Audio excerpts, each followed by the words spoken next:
we're here in the Chateau. So it's a merger of the old with the new. And as we talk about the future now, and every organization, every sector, every industry is dealing with technology and the kind of technology disruption, as well as the opportunities that it's throwing up. What does it mean for you here at the IOC? How are you using digitization? Do you have a view on what AI could do in terms of shaping the future of the games? That's a big topic, you know. First of all this digitalization, you know, has led, and this is the principle under which we have to address then the challenges, but even more the opportunities. That it is not like in the past anymore, that people and young people at some stage in their life will be confronted with sport. This is not true anymore. They'll be confronted with Instagram or sport on Instagram, yeah, maybe. But they can find many other yes. Distractions than sport. So it means we cannot wait anymore for the young people to come to us. We have to go where they are, in the real world and in the digital world. In the digital world, this means two things. The first, what is obvious, you know, it's communication. We have to go to Instagram, we have to go to the social platforms. We have to get our message across. So this is why, as a major part of our reforms,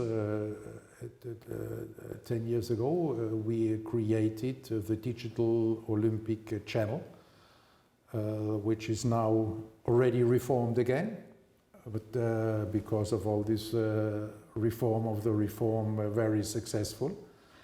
And the other is that we have to embrace the appearance of eSports, while again respecting our values.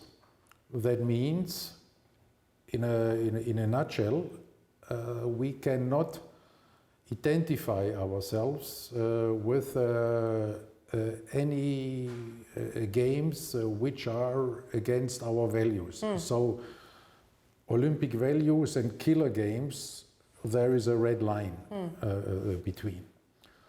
But we can embrace, in particular, virtual sports, means where the physical activity is still existing.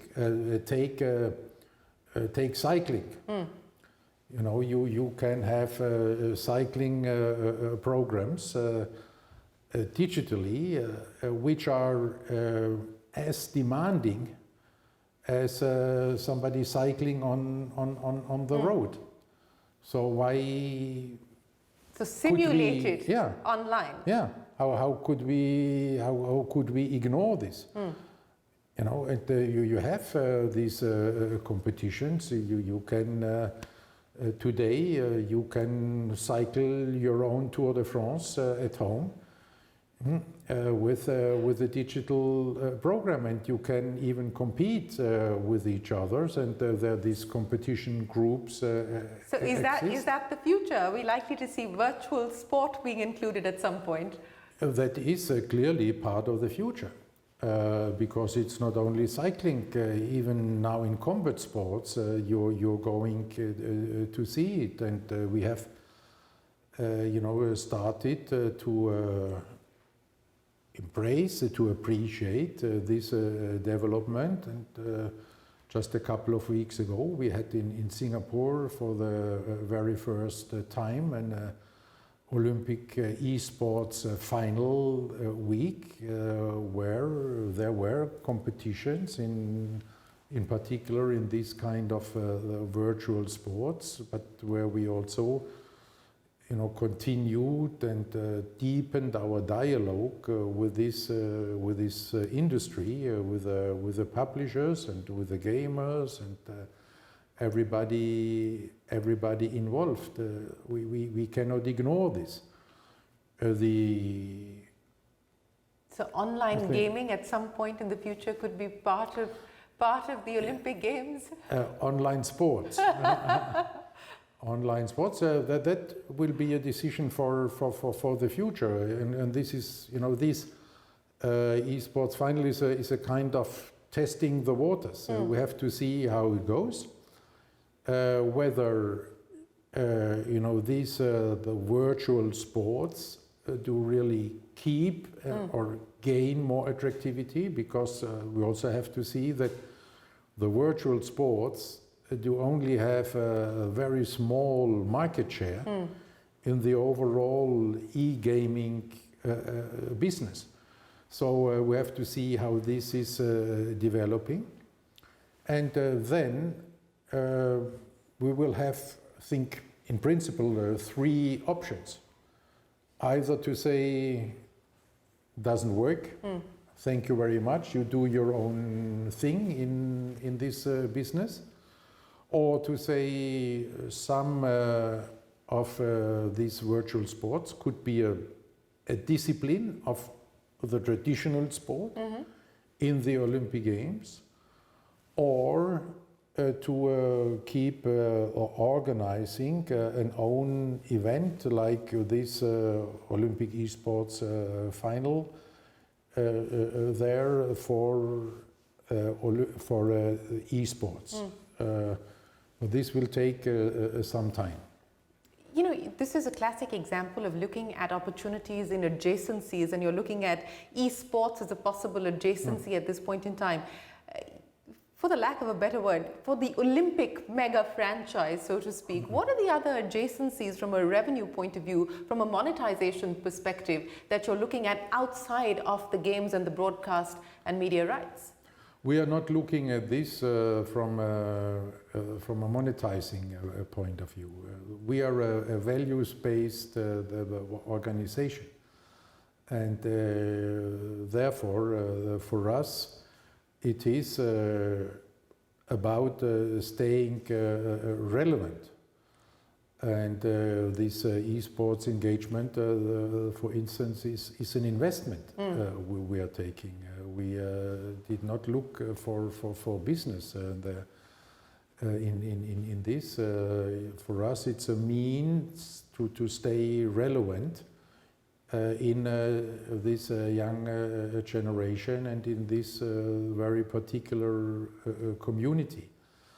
And but the more interesting is maybe because this eSports is very obvious.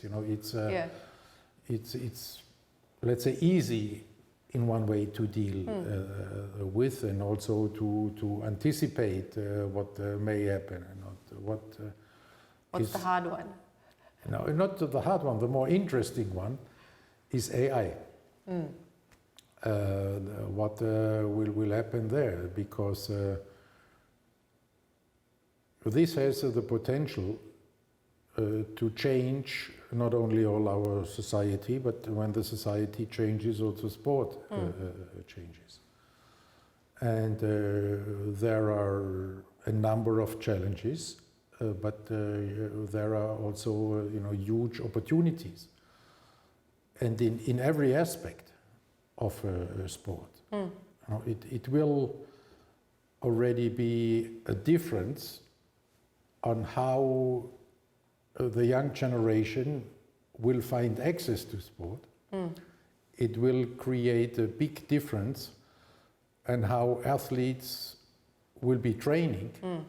This will be much more individualized. This will be much less related to a particular coach. This will be not related so much anymore to national coaches. It will change the whole refereeing and judging system.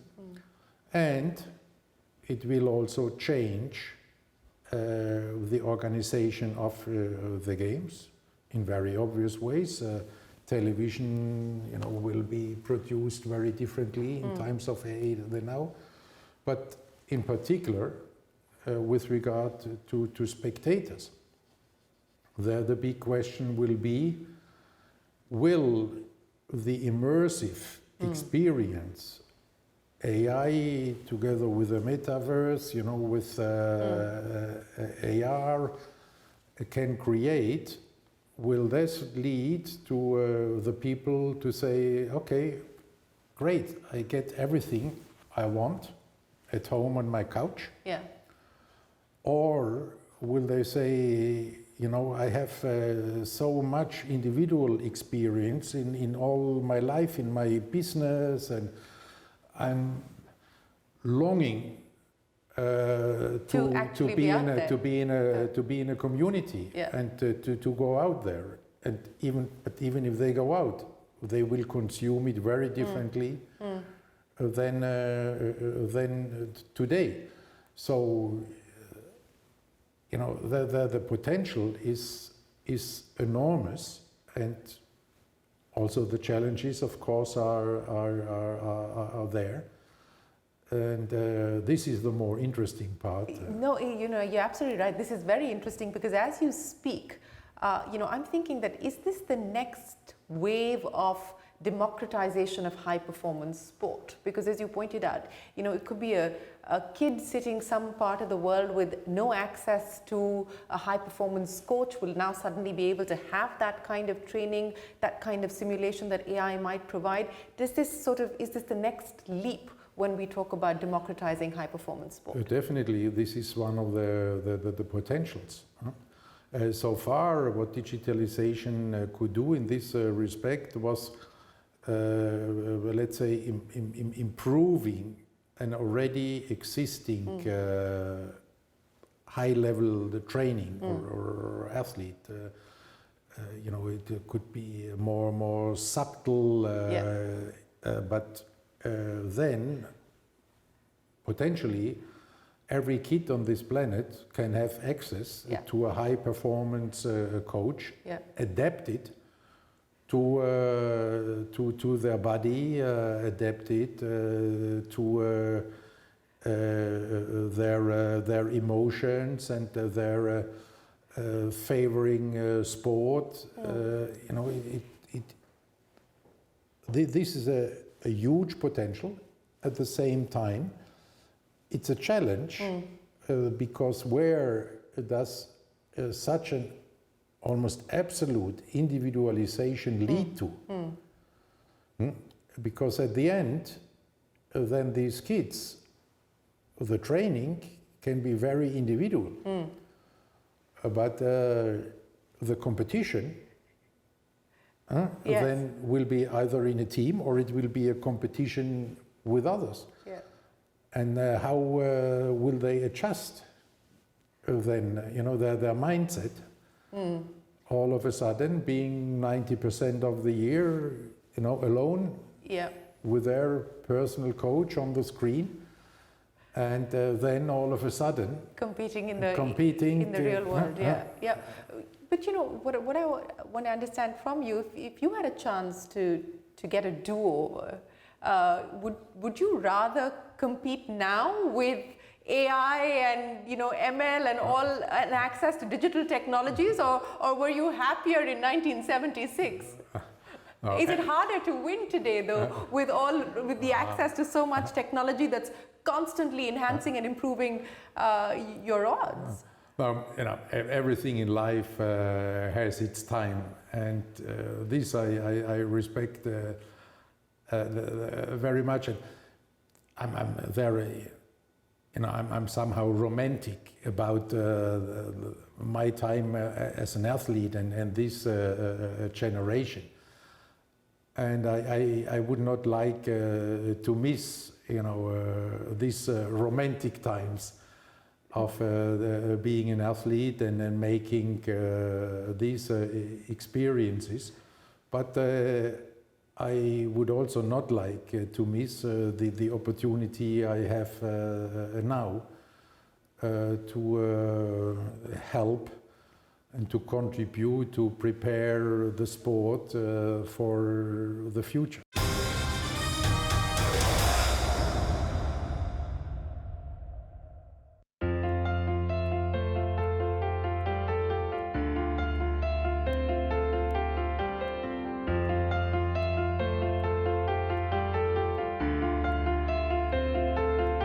You know, 10 years on, and you spoke about the reforms and the reforms of the reforms that you've been driving forward. What do you see as the unfinished agenda or the partially finished agenda on your dashboard today? What would you like to prioritize as you move forward?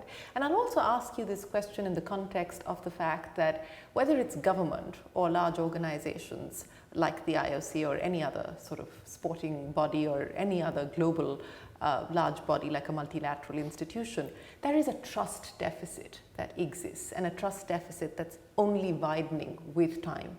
How do you bridge that? No, let me start with the latter. We are living in an era of mistrust that you can see in every respect. You know, it's government, it's media, it's elite. In every respect, there are very worrying developments going on that you can see people do not even trust their family anymore. The only thing you can do as an organization is to be as transparent as possible, to try to explain your decisions all over again. And in the end, I think what is the most important, you have to have the trust of your constituency. If you're losing this trust, you're gone. So you have to make sure that within your organization that there is trust, that there is confidence. You need not always to be of one opinion, but you must have a base of respect and trust in each other. If you don't have this, you will be gone more sooner than later. With regard to the reforms in our times are always work in progress. Our time is so disruptive that you can never say, you know, this reform now, this is done and this will stay for 5 years even. You know, the times of plans and budgets for years are over.